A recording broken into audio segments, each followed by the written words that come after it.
कहा जाता है जो स्वस्थ नहीं वो बीमार है और उसकी हर जीत में भी हार है। नमस्कार, स्वागत आप सभी का द कंचन नेगी शो में, जिसका उद्देश्य है उत्तराखंड की कला, संस्कृति, साहित्य, शिक्षा, स्वास्थ्य, पर्यटन, इतिहास के साथ साथ प्रख्यात शख्सियतों को आप सभी से रूबरू कराने का। और आज इस कड़ी में हम आपकी मुलाकात एक प्रख्यात गायनोकोलॉजिस्ट से कराने जा रहे हैं, जिनका नाम है श्रीमती डॉक्टर ममता थपलियाल जी, और ये पोस्टेड है community health centre Ghandiyal block Pauri Garhwal में। तो चलिए होते हैं उनसे रूबरू। नमस्कार ममता जी, द कंचन नेगी शो में आपका हार्दिक स्वागत एवं अभिनंदन। नमस्कार कंचन जी, बहुत बहुत धन्यवाद आपका। हम सभी को पता है कि माँ जग जननी होती है, 9 महीने तक अपने शिशु को अपने गर्भ में रखती है। तो क्या क्या एहतियात हैं जो कि एक गर्भवती महिला को रखने चाहिए? हाँ, जैसे कि हम जानते हैं प्रेगनेंसी बहुत ही क्रिटिकल स्टेज होता है जी। एक किसी भी औरत के लिए 9 महीने क्रॉस करना, डिलीवरी कराना, उसके बाद 6 महीने तक पूरा अपना स्तनपान कराना, ये बहुत ही क्रिटिकल फेज़ है। और इस फेज़ को अगर उसके परिवार वाले, उसके रिश्तेदार, उसके साथ जो भी उसके हस्बैंड, आसपास जो भी रह रहा है, अच्छे से हेल्प करे तो वो आराम से इस फेज़ को अच्छे से पास कर सकती है। इसके लिए शुरू से जैसे ही पेशेंट का, मरीज़ का पीरियड मिस होता है, अस्पताल आए। आजकल तो घर में यूपीटी किट से टेस्ट कर सकते हैं प्रेग्नेंट है नहीं है, करके अस्पताल आए। अस्पताल में जांचें होती हैं, आजकल सरकार फ्री मुफ्त इलाज करवाती है, अल्ट्रासाउंड होता है, सारी औरतों फिर दवाई दी जाती हैं औरतों को। ये तो सब अस्पताल का पार्ट हुआ। उसके अलावा पेशेंट को अपने हाइजीन यानी क्लोथ से लेकर डेंटल हाइजीन से लेकर अपना नहाना धोना, सफाई रखना, खाना पीना, प्रॉपर डाइट, सोना, ये बहुत मस्ट है।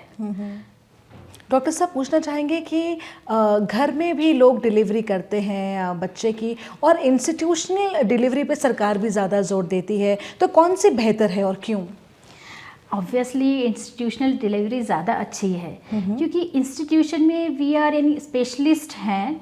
अगर कई डिलीवरीज प्रेगनेंसीज ऐसी होती हैं जिसमें कई सारे कॉम्प्लिकेशंस हैं, अनीमिक होती हैं, पेशेंट खून की कमी रहती है, डायबिटिक भी हो रही है। हमारी एशियन पॉपुलेशन डायबिटिक पॉपुलेशन मानी जाती है। कई औरतें ऐसी रहती हैं कि प्रेगनेंसी से पहले डायबिटीज़ मैनिफेस्ट नहीं होता है, बाद में प्रेगनेंसी के दौरान हो जाता है। ये समस्या बीपी हो जाता है पहली डिलीवरी में, या आजकल एल्डरली औरतें प्रेग्नेंट हो रही हैं, इसमें बीपी की समस्या होती है। तो institutional delivery is always better than home delivery. जी डॉक्टर साहब, डिलीवरी के बाद कौन कौन सी अनिवार्य जांचें होती हैं और कौन कौन से अनिवार्य टीकाकरण होते हैं? डिलीवरी के दौरान बेसिकली ब्लड टेस्ट होते हैं, यूरिन टेस्ट करना ज़रूरी है जी, डायबिटीज़ से रिलेटेड कुछ चीज़ें ज़रूरी हैं, वायरल मार्कर्स ज़रूरी हैं, अल्ट्रासाउंड करने रहते हैं। मिनिमम 3 अल्ट्रासाउंड तो होने ही चाहिए। एक 3rd ट्राइमेस्टर, तीसरे महीने का, जिसमें बच्चे में बनावटी खराबी वो देखी जाती है। एक 5वें महीने का, जब बच्चा थोड़ा बड़ा हो जाता है तो उसके अंग देखे जाते हैं। और एक 7वें 8वें महीने का लास्ट में, कि बच्चे की पोजीशन क्या है, ये सब देखने के लिए, पानी कितना है, इतना देखने के लिए। तो डॉक्टर साहब, काफ़ी महिलाओं को अमूमन आजकल के दौर में देखा जाता है कि दूध नहीं होता है, पर्याप्त दूध, तो उसमें महिलाओं को क्या करना चाहिए? एक्चुअली शुरू में जो पेशेंट पहली बार माँ बनती हैं उनको समस्या होती है। इनफैक्ट यानी मेरा भी बेबी हुआ था तो मुझे हुई थी ये परेशानी।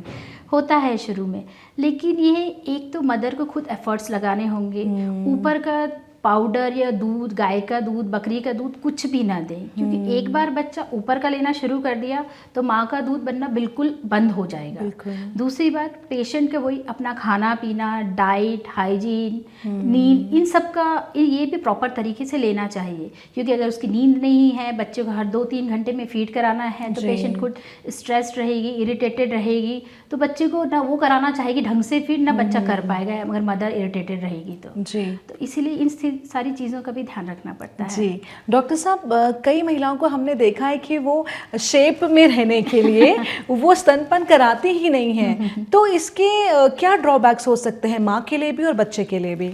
हाँ, ये सही सवाल पूछा आपने। इसके बहुत से ड्रॉबैक्स हैं, क्योंकि स्तनपान का सिर्फ हम सोचते हैं बच्चे के लिए ही फ़ायदा है, ऐसा नहीं है, माँ के लिए भी फ़ायदा है। बच्चे के लिए तो इस तरह से, एक तो स्तनपान बिल्कुल हाइजीन तरीका है। आप अगर बच्चे को कुछ भी कटोरी, चम्मच से, बॉटल से, किसी से भी दोगे, भले ही आप बॉईल करके दे रहे हो, लेकिन फिर भी थोड़ा बहुत 1% 2% इन्फेक्शन होने का चांसेस रहता है। और आपने देखा है जिन बच्चों को टॉप फीड या ऊपर बॉटल फीड, स्पून फीड कराया जाता है 6 महीने से पहले, उनको इन्फेक्शन, डायरिया ज़्यादा होने के चांसेस रहते हैं और होते भी हैं उन बच्चों को ज़्यादा। तो माँ का दूध एक तो ये है, दूसरा माँ के लिए कन्वीनियंट भी है। बच्चा 2-3 घंटे में शुरू में बच्चे को ब्रेस्ट फीड कराना है तो आराम से करा सकती है, वो सो रही है माँ तब भी करा सकती है, नहीं तो उसकी भी नींद खराब होगी, कर नहीं पाएगी। तो अगर स्ट्रेस रहेगी, अगर बच्चा दूध नहीं पी पाएगा, खुद भी स्ट्रेस रहेगी, बच्चा भी परेशान रहेगा। तो डॉक्टर साहब, क्या ब्रेस्ट कैंसर भी इस चीज़ से कुछ रिलेशन रखता है? हाँ, माँ के लिए ये फ़ायदा होता है कि जितना ब्रेस्ट फीड कराइए उतना कैंसर होने के चांसेस कम होते जाते हैं। जितना ज़्यादा पेशेंट कराएगी, मरीज़ यानी मदर कराएगी, उतना कम चांसेस होता जाएगा उसका वो कैंसर डेवलप करने का आगे। जी। और कई कामकाजी महिलाएं होती हैं, माताएं होती हैं जो अपने बच्चे के साथ ज़्यादा समय भी नहीं व्यतीत कर पाती, तो वो क्या करती हैं कि अपने स्तन से बॉटल में रख के चली जाती हैं ताकि बच्चों को माँ का दूध तो मिले, लेकिन इसके कुछ ड्रॉबैक तो नहीं है कि आपका क्या विचार है? हाँ, ये है कि वर्किंग वीमेन के साथ जैसे इतनी लंबी छुट्टी नहीं है, 6 महीने तक कहते हैं कि एक्सक्लूसिव सिर्फ माँ का ही दूध पिलाना है। बच्चे को भले डायरिया यानी दस्त हो रहा है तब भी पानी, घुट्टी कुछ नहीं पिलाना है। माँ के दूध की क्वांटिटी जैसे 2-2 3-3 घंटे में पिला रहे थे तो फ्रीक्वेंटली पिलाते रहो बच्चे को अगर दस्त हो रहे हैं तो। लेकिन कई ऐसी माताएं होती हैं जिनको जॉब पे जाना पड़ता है, वर्किंग वीमेन है आजकल, जैसे है ही सिनेरियो, ऑब्वियसली ये फीमेल्स भी सब जॉब कर रहे हैं, तो उसमें ये है कि किसी साफ़ बॉटल में बॉईल करके और कटोरी में एक्सप्रेस करके दूध रख सकते हैं और फ्रीज में रख दीजिए दूध, और वो जब दोबारा बच्चे को पिलाना हो 8 घंटे तक उस दूध को माँ यूज़ कर सकती है, बच्चा यूज़ कर सकता है पीने के लिए। डॉक्टर साहब, डिलीवरी के बाद एक महिला को डाइट में क्या क्या लेना चाहिए?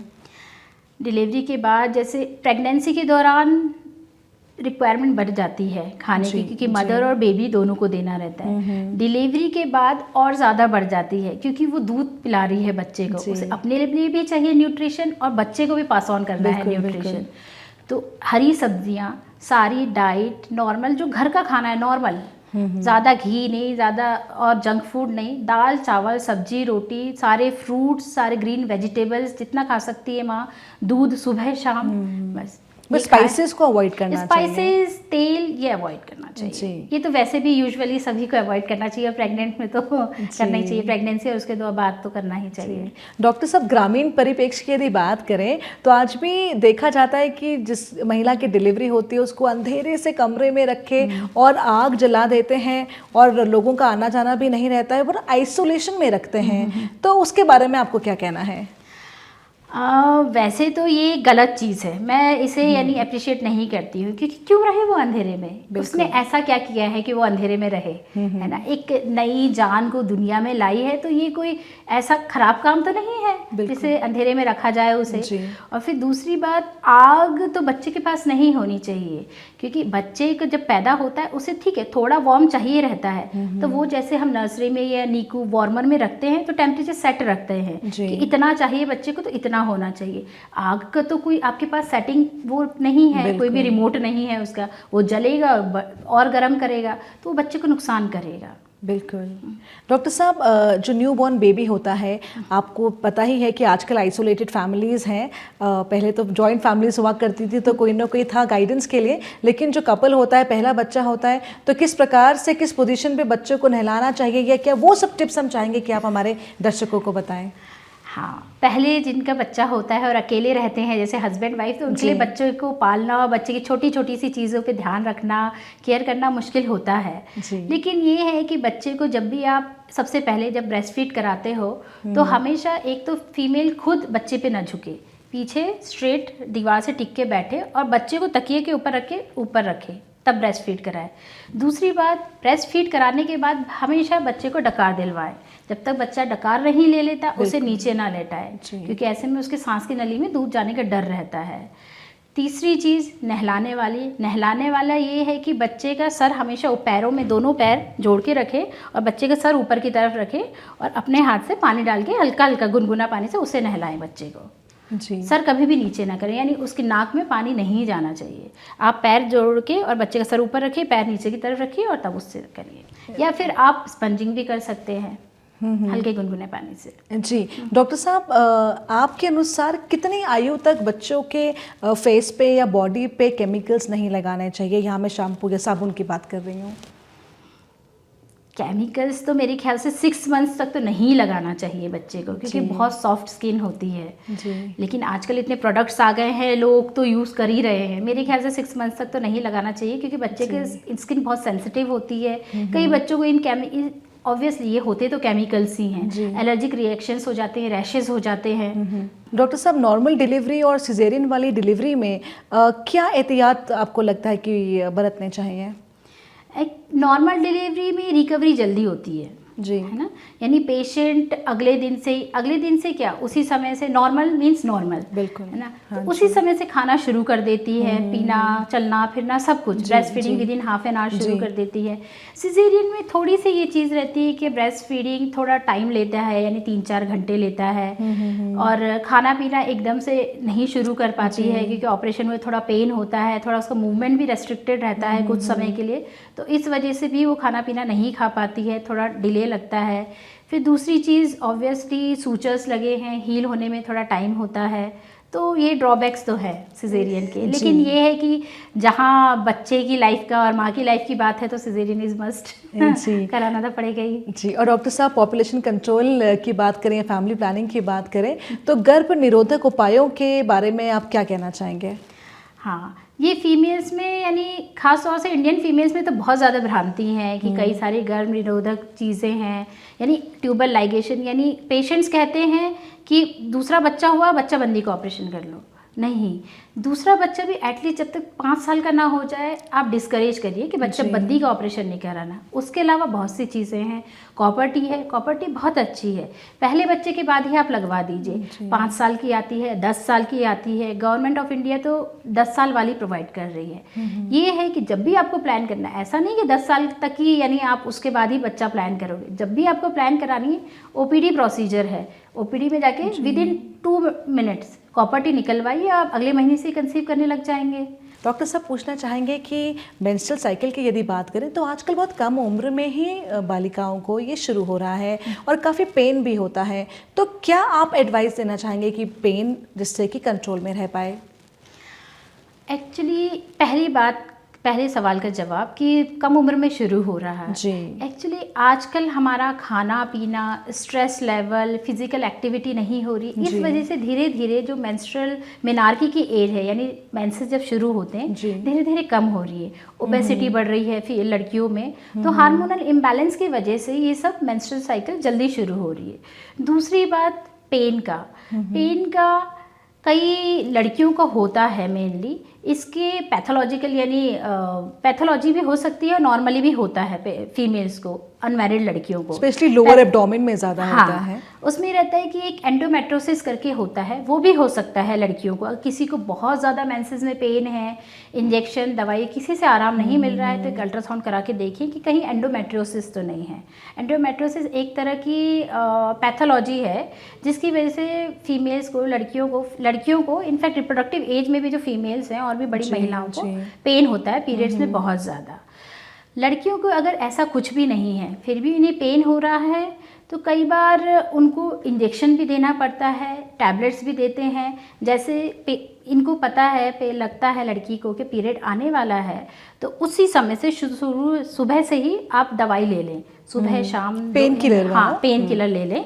यानी इनिशियली जैसे ही पता चल रहा है, एक फीमेल को पता चल जाता है कि अब मेरे पीरियड शुरू होने वाले हैं, कम से कम जिस दिन होने वाले हैं उस दिन तो पता चल जाता है, तो शुरू से ही वो दवाई लेना शुरू कर दे, क्योंकि उसे पता है कि जब मेरा पीक होगा तो दवाई उस समय अगर मैं लूँगी तो फ़र्क नहीं पड़ेगा, तो शुरू में ही लेना शुरू कर दें वो उसी दिन से। इनिशियली जब आपको पता चले, सिम्टम से पता चल जाए कि हाँ अब शुरू हो रहा है, बिल्कुल। और अगर बहुत ज़्यादा हो रहा है तब तो इंजेक्शन लगवाना पड़ेगा। लेकिन धीरे धीरे जैसे जैसे उम्र बढ़ती है, बॉडी यूज टू होती है इन सब चीज़ों के लिए, तो फिर वो नॉर्मल हो जाता है। और डॉक्टर साहब, इसमें सिकाई भी काफ़ी हेल्प करता है। हाँ, आप सिकाई कर सकते हैं गर्म पानी की, जैसे हॉट वाटर बॉटल्स आते हैं उसकी सिकाई कर सकते हैं। दूसरी बात, लड़कियों से मैं ये कहूँगी कि ऐसा नहीं है कि मेंसेस के समय बहुत ज़्यादा पेन हो रहा है तो घर में लेटी रहें, कुछ खाए पिए ना, फिजिकल एक्टिविटी नहीं करें, ये गलत है। अपनी नॉर्मल रूटीन फिजिकल एक्टिविटी करें, ठीक है। डाइट ऑब्वियसली थोड़ा कम हो जाएगा क्योंकि पेन हो रहा है उसे, लेकिन डाइट नहीं। फिजिकल एक्टिविटी जितना करेगी एक फीमेल लड़की, एक तो उसका ध्यान डाइवर्ट रहेगा अपने पेन से, दूसरी चीज़ ये है कि वो और ज़्यादा फ्लो को एनहेंस करेगा, जल्दी उसका मेंसेस होगा, जल्दी फ्लो होगा और उसे आराम मिलेगा, रिलीफ मिलेगा। डॉक्टर साहब, पीसीओडी की भी समस्या काफ़ी आम है जिसमें कि पीरियड स्किप हो जाते हैं, 1-2 महीने तक नहीं होते हैं, और तो क्या ये किस कारण से आपको लगता है कि ये चीज़ होती है? एक्चुअली वही आजकल फीमेल्स का सभी का खान पान, स्ट्रेस, हर चीज़, सोना टाइम से ना सो रहे हैं ना टाइम से जग रहे हैं, खाना भी एडल्ट्रेशन हो रहा है, शुद्ध कुछ नहीं मिल रहा है, स्ट्रेस लेवल इतना है सबकी लाइफ में, तो इन सब चीज़ों का वो असर पड़ रहा है। जिस फीमेल्स के साथ ये हो रहा है कि इनकी साइकिल जल्दी हो रही है, पीसीओडी डेवलप, वही हार्मोनल इम्बैलेंस, ओबेसिटी बढ़ रही है क्योंकि हम जंक फूड खा रहे हैं, पिज़्ज़ा बर्गर खा रहे हैं, घर का खाना कम खा के बाहर खा रहे हैं, तो उसका साइड इफेक्ट्स ये है कि ओबेसिटी हो रही है। ओबेसिटी की वजह से हार्मोनल इम्बैलेंस है जिसकी वजह से पीसीओडी जैसी समस्याएं डेवलप हो रही हैं, और इसकी वजह से फिर पेशेंट्स को इनफर्टिलिटी, इरेगुलर मेंसेस, ये सारी चीज़ें होती हैं। मैडम, पूछना चाहेंगे कि पीरियड्स के टाइम पे तो एक महिला को, एक लड़की को मूड स्विंग्स होते ही हैं, और प्रेगनेंसी के टाइम पे भी देखा जाता है बहुत सारे मूड स्विंग्स होते हैं, और डिलीवरी के बाद भी, तो उस सिचुएशन को कैसे एक माँ को टैकल करना चाहिए? प्रेगनेंसी के दौरान तो हाउस सपोर्ट, रिलेटिव्स का, मेनली हस्बैंड का सपोर्ट बहुत ज़रूरी है, वही हर चीज़ में, क्योंकि ऑब्वियसली प्रेगनेंसी ऐसी स्टेट है कि एक औरत के लिए जो फर्स्ट टाइम प्रेग्नेंट हो रही है कि पहला फेज़ है, उसे भी नहीं पता कि क्या है, कैसे करना है, कैसे होती हैं, जो कुछ बड़ी मोटी मोटी चीज़ें तो सब देखते हैं बाहर, लेकिन जो अंदर से वो फील कर रही है वो तो वही जानती है। तो उसके लिए उसे सपोर्ट, लव, केयर की बहुत ज़रूरत है। मूड स्विंग्स होते हैं कई बार क्योंकि आप जी मचलाना, उल्टी होना, ये सब चीज़ें होती हैं तो इरिटेशन होता है, भूख नहीं लगती है, जो आपकी फेवरेट डिशेस हैं वो भी प्रेगनेंसी में आपको पसंद नहीं आती हैं, फिर धीरे धीरे आपका पेट बढ़ता है, थोड़ा सा आपको देख के खुद ही लगता है कि थोड़ा सा एबनॉर्मल ना, नॉर्मल से, तो फिर तब इसी में केयर, सपोर्ट, लव की बहुत ज़रूरत है। तो मूड स्विंग होना ठीक है, नॉर्मल है, होता है, प्रेगनेंसी में भी होता है। डिलीवरी के बाद तो और ज़्यादा स्ट्रेस बढ़ जाता है क्योंकि आप ना रात में सो पा रहे हो ना दिन में सो पा रहे हो, स्ट्रेस है, बच्चे को 2-3 घंटे में दूध पिलाना ही है, और कई बार तो फ्रिक्वेंटली भी पिलाना है, तो मूड स्विंग होते हैं। लेकिन वही है, फैमिली का सपोर्ट, हस्बैंड का सपोर्ट, केयर, लव, तो वही एक फीमेल को और एक बच्चे को प्रेगनेंसी और उसके बाद पालने में, केयर करने में सिर्फ औरत का ही नहीं कि वही अपने बच्चे को देखेगी, पूरा जो उसके आसपास जो लोग रह रहे हैं, उसकी फैमिली में जो हैं, जो उसके बिल्कुल क्लोज रिलेटिव हैं, उन्हें पूरा केयर करना चाहिए, मदर और बेबी का। लोग ऐसे करते हैं, डिलीवरी के बाद बच्चे का तो बहुत ध्यान रखते हैं, औरत को छोड़ देते हैं, तो नहीं, उस वजह से कई औरतें ऐसा भी रहती हैं, पोस्टपार्टम साइकोसिस में भी चली जाती हैं, डिप्रेशन में भी जाती हैं, क्योंकि वही जो उन्हें केयर मिलना चाहिए शायद मिल नहीं पाता है, क्योंकि सबका ध्यान बच्चे पे रहता है। तो इसीलिए ये सब भी होता है, मूड स्विंग्स होते हैं, कई बार साइकोसिस, डिप्रेशन में भी जाती है। तो इसका यही है, केयर, लव, सपोर्ट हर चीज़ में, चाहे ब्रेस्ट फीडिंग हो, बच्चे की केयर को लेकर है, नहलाना हो, खिलाना पिलाना हो, सुलाना हो, माँ को नींद चाहिए तो उसको प्रॉपर नींद दिलानी हो, हर चीज़ में। और डॉक्टर, जब महिला प्रेग्नेंट है तो कौन से महीने तक आप एडवाइस करते हैं कि ट्रैवल नहीं करना चाहिए दूर दराज के क्षेत्र में? यूजुअली शुरू के 3 महीने और लास्ट के 2-3 महीने में अवॉइड करना चाहिए। अगर आपको कहीं जाना है तो बीच के 3-4 महीने में आप ट्रैवल कर सकते हो जी। लेकिन कई प्रेगनेंसी में कॉम्प्लिकेशंस होते हैं, जैसे हाई बीपी है, कुछ और प्लेसेंटा यानी अवलनाल जिसे बोलते हैं हम हिंदी भाषा में, तो वो नीचे है, बच्चेदानी के मुंह में है, तो उन्हें यूजुअली कहा जाता है कि आप ट्रैवल ना करो तो अच्छा है, क्योंकि उसमें कभी भी झटका नहीं लगना चाहिए। बीपी में जैसे अगर बीपी है पेशेंट का, फ्लाइट से ट्रैवल कर रही है लो प्रेशर की वजह से, फिर और उसका शूट ना करे, बहुत देर तक फ्लाइट अगर ट्रैवल कर रही है, बैठी रहेगी, इडीमा हो जाएगा, पैर में स्वेलिंग हो जाएगी, तो अगर कुछ कॉम्प्लिकेशन है तो उसे कहा जाता है कि ना ही करे, और अगर जाना है मस्ट ही है तो एक बार जाए और जहाँ जा रही है बस वहीं सेटल रहे और वहाँ अच्छे से अपनी केयर करे। बाकी नॉर्मल प्रेगनेंसी है तो शुरू के महीने में और लास्ट के महीनों में अवॉइड करना है, बीच में जा सकती है जी। और बच्चा होने के बाद कब बच्चे को बाहर की हवा हम लोग खिला सकते हैं, या कब उसके साथ उसको ट्रैवल करा सकते हैं या फ्लाइट में ट्रैवल कर सकते हैं? बच्चे का ऐसा ये है कि 1 महीने बाद, जो अर्ली न्यूनेट पीरियड कहते हैं, उसके बाद आप बच्चे को ट्रैवल करा सकते हो फ्लाइट में ना। और डॉक्टर कई बार प्री मैच्योर बेबी हो जाता है तो उसमें शायद हम देखते हैं कुछ पार्ट्स अच्छे से डेवलप नहीं हो पाते हैं, प्रॉपर 9 मंथ्स की बजाय 8 मंथ में ही डिलीवरी हो जाती है, तो वैसे केसेस के बारे में आप क्या कहना चाहेंगे? वैसे केसेस में अगर बच्चा बहुत ज़्यादा प्री मैच्योर है, जैसे 9 मंथ में डिलीवरी होती है, 7 मंथ में अगर हो रही है और उसका एक वेट रहता है कि अगर 1.5-2 किलो, कई लोग 2 किलो मानते हैं इंस्टीट्यूट में, इंस्टीट्यूशनल डिफरेंस रहता है, अगर 2 किलो से नीचे है बच्चे का वजन तो उसे वो लोग नर्सरी भी रखते हैं अपने पास, उसका प्रॉपर देखते हैं, सारे टेस्ट करते हैं कि रेस्पिरेटरी फंक्शन डेवलप हो गया है बच्चे का कि नहीं हुआ है, बच्चा सॉलो कर पा रहा है कि नहीं कर पा रहा है, क्योंकि एक बार मदर को देंगे घर ले जाने के लिए, तो ये अगर मदर ब्रेस्ट फीड भी कराएगी, बच्चे को सांस भी लेना है, सब कुछ करना है नॉर्मल, तो घर जाके कोई प्रॉब्लम ना हो।